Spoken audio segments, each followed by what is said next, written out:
Attends de vous présenter notre invité, je vous rappelle que tout à l'heure, on aura nos discussions avec les débatteurs. On va évoquer, comme promis hier, l'actualité liée justement à cette situation concernant l'ananas pain de sucre, la marque du Bénin, la fierté du Bénin. En France, quelques échantillons ont été retirés du marché.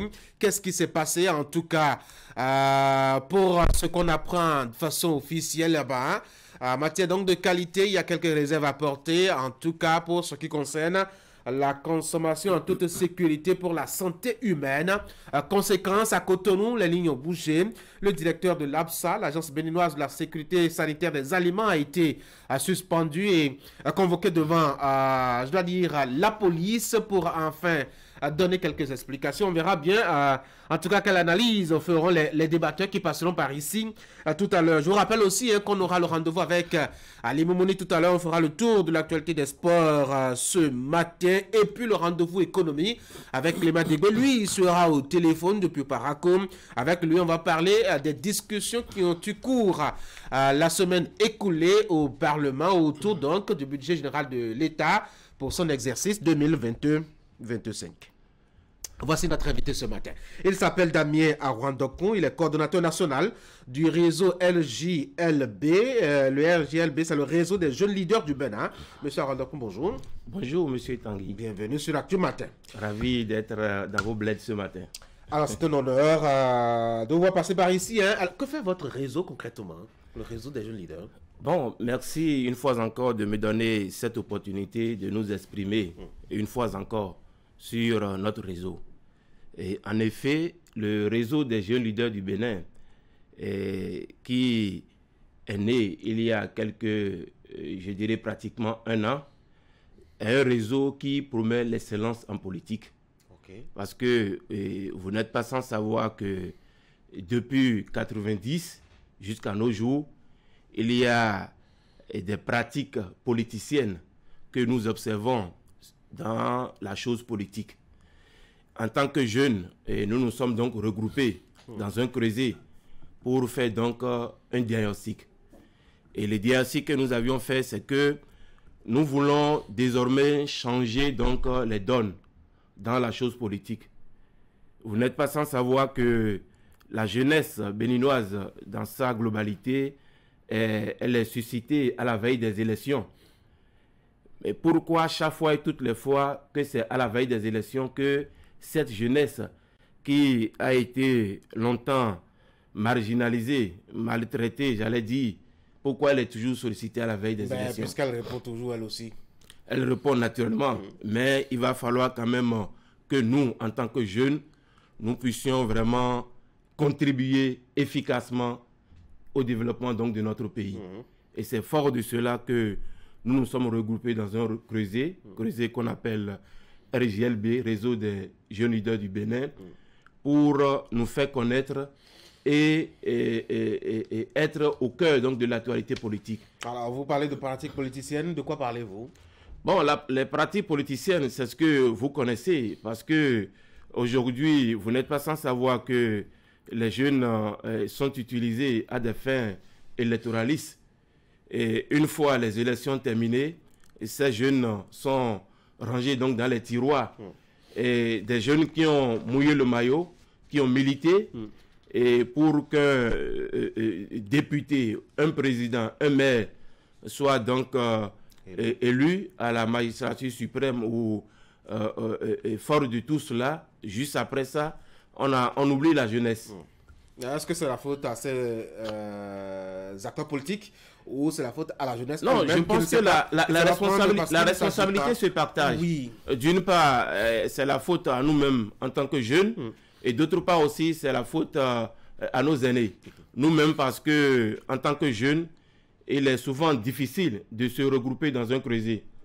Et vous n'êtes pas sans savoir quand même que quand on est jeune et qu'on est dans un parti politique ou un mouvement politique, et on a souvent ce qu'on appelle, il nous faut des financements pour pouvoir animer les mouvements ou les partis politiques. Et ce qui fait déjà la particularité donc de notre réseau RJLB par rapport aux autres réseaux, c'est que chose formidable, chose ahurissante, c'est que entre nous-mêmes, nous cotisons.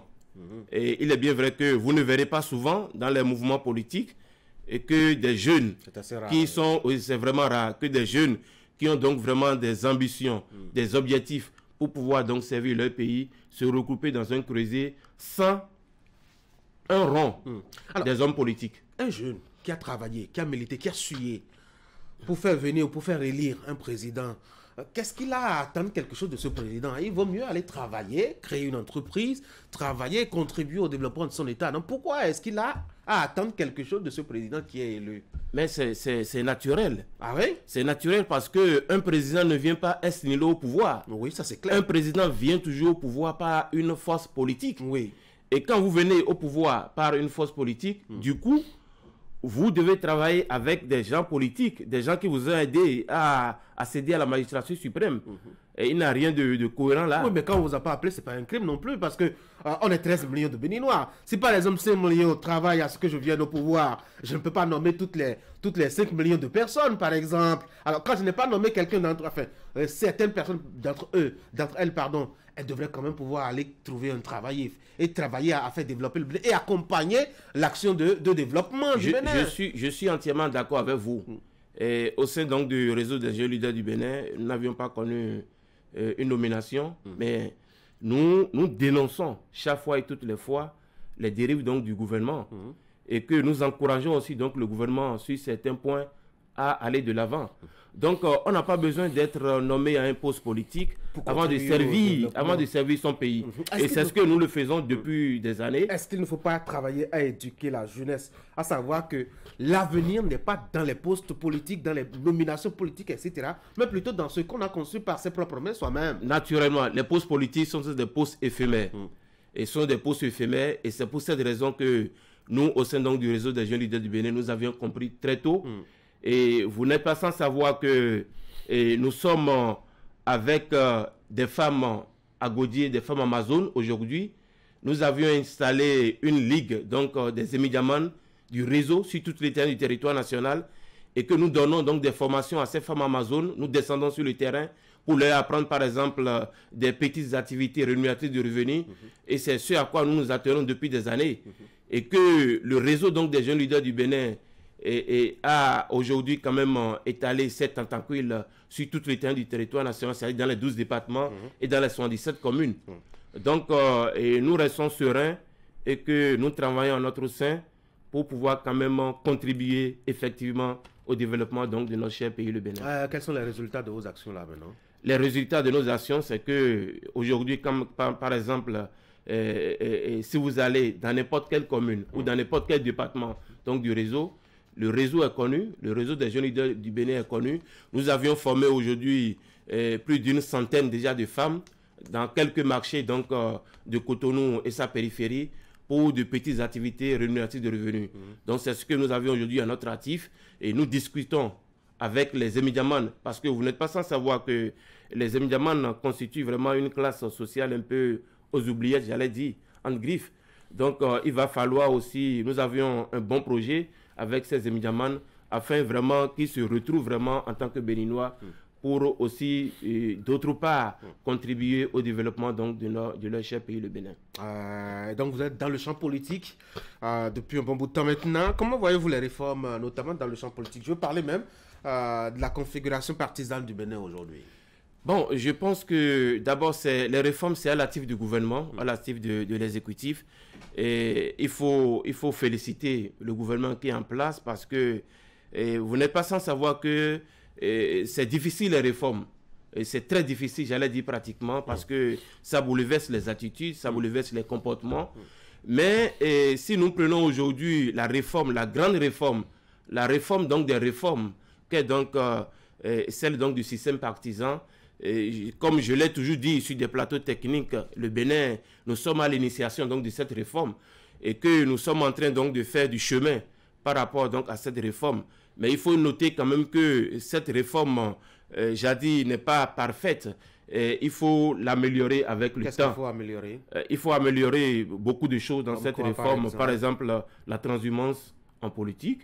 Vous pensez qu'on peut l'améliorer comment? Enfin, ce problème, comment est-ce qu'on peut le régler vraiment? Non, mais on peut le régler juste par des lois. Une loi? Oh, bien Vous sûr. pensez qu'une loi peut limiter quelqu'un? Bien sûr, bien sûr. Comment vous savez, dans les oui. grandes démocraties, Oui. dans les grandes démocraties, et quand vous appartenez à un parti politique, vous militez pour le parti politique durant toute votre vie. Oui. Vous n'aviez pas le droit de démissionner parce que, bon, vous êtes lésé à un moment donné dans votre propre formation politique. Même quand le parti est mal gouverné, même quand le parti échoue tout le temps aux élections, même quand le parti est paternaliste, même quand le parti est dirigé par un seul clan, même quand la corruption est à haut dos dans le parti, mourir dans le parti. Il faut dénoncer. Oui. Vous dénoncez et vous faites donc des approches de solutions.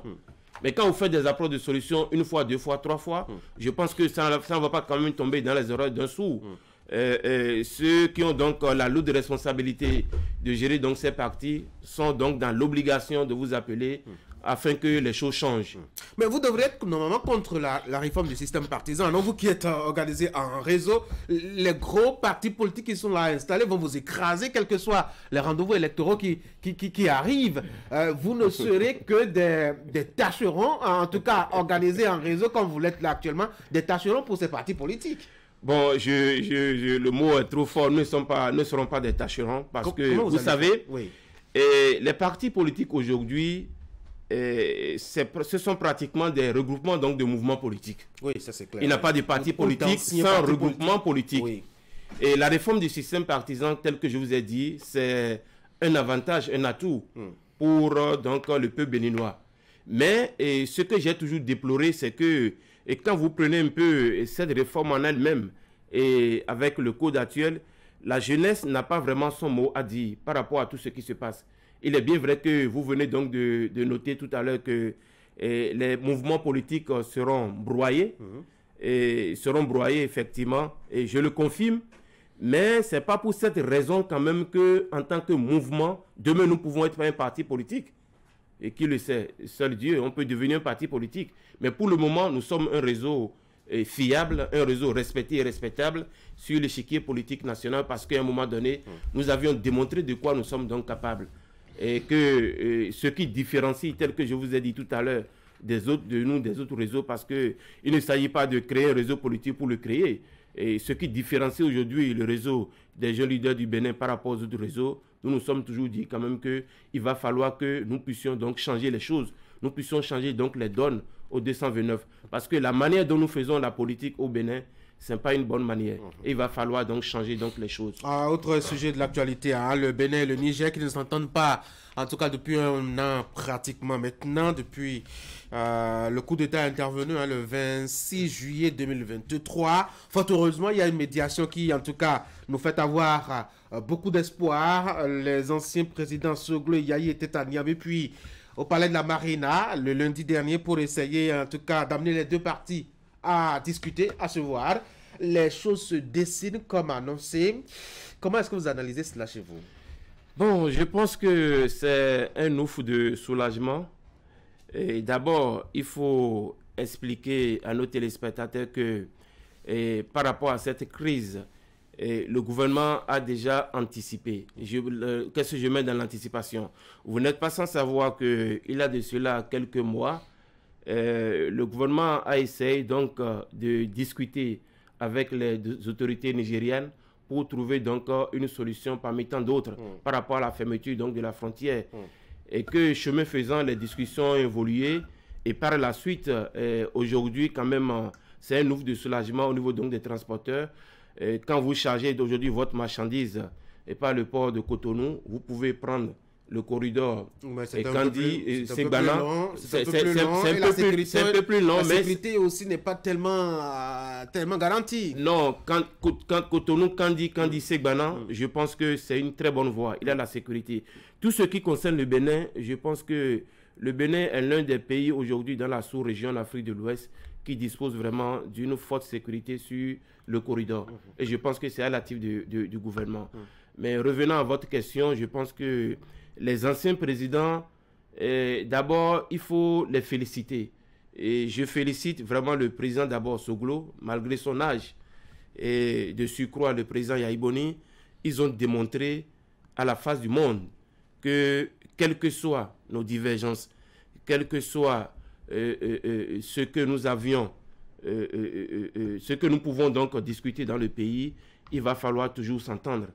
Et que leur visite au niveau donc des autorités donc du Niger, je pense que c'est une très bonne chose et que déjà nous pouvons commencer par donc il est bien vrai qu'il a déjà un début de solution à travers la commission tripartite, c'est une bonne chose. Maintenant, il faut vite y aller, accélérer donc les choses, parce que vous n'êtes pas sans savoir que cette commission tripartite est composée des autorités nigériennes, des autorités béninoises, mais des anciens présidents. Ce n'est pas pour rien qu'on a encore concédé ces anciens présidents, parce que tout se passera sous le regard bienveillant donc de ces deux anciens présidents. Et c'est à l'actif donc du Bénin, c'est à l'actif de tous les Béninois. Alors, vous êtes un mouvement politique, hein, 2026, comment ça se prépare chez vous? 2026, c'est un tournant décisif. Comme j'ai toujours l'habitude de le dire, c'est le tournant des tournants. D'abord, c'est la première fois depuis la conférence nationale que notre pays, le Bénin, aura à organiser donc des élections générales.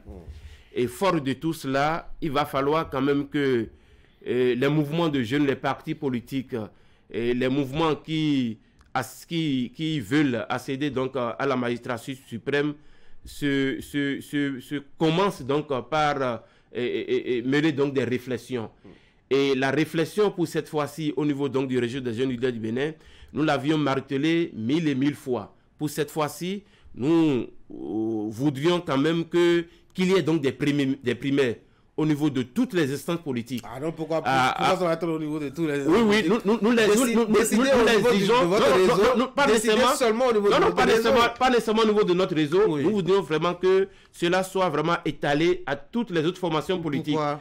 Nous voulons des primaires. Vous savez, l'importance d'une primaire dans une formation politique. Ça déchire le parti politique. Pas du tout. On a vu le PS partir en vrille. Non, pas du tout. En France. Pas du tout. Ici, nous sommes... Et même l'Union fait la nation. Hein, ici nous sommes au Bénin. Nous sommes au 229.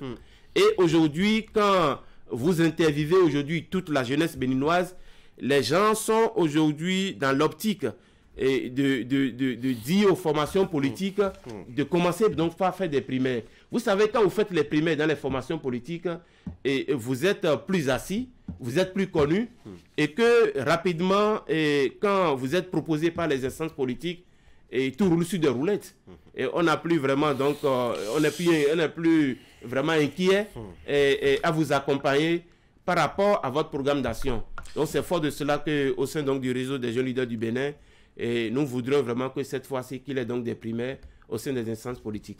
Pour décider des candidats. Voilà, des candidats. Mais nous nous préparons activement. Parce que vous n'êtes pas sans savoir que le réseau des jeunes leaders du Bénin a été le premier réseau pour dire que, pour parler donc de la caricature, c'est-à-dire le profil idéal donc, du candidat en 2026. Nous sommes toujours au laboratoire, nous sommes en train de travailler pour ça. Et je pense qu'à un moment donné... C'est quoi? Vous réfléchissez encore? Vous n'êtes pas candidat? Vous ne pouvez pas faire votre propre...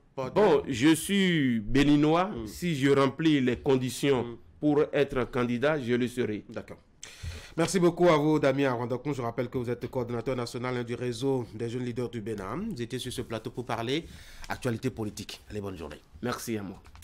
Mesdames et messieurs, voici l'actualité des sports chez vous.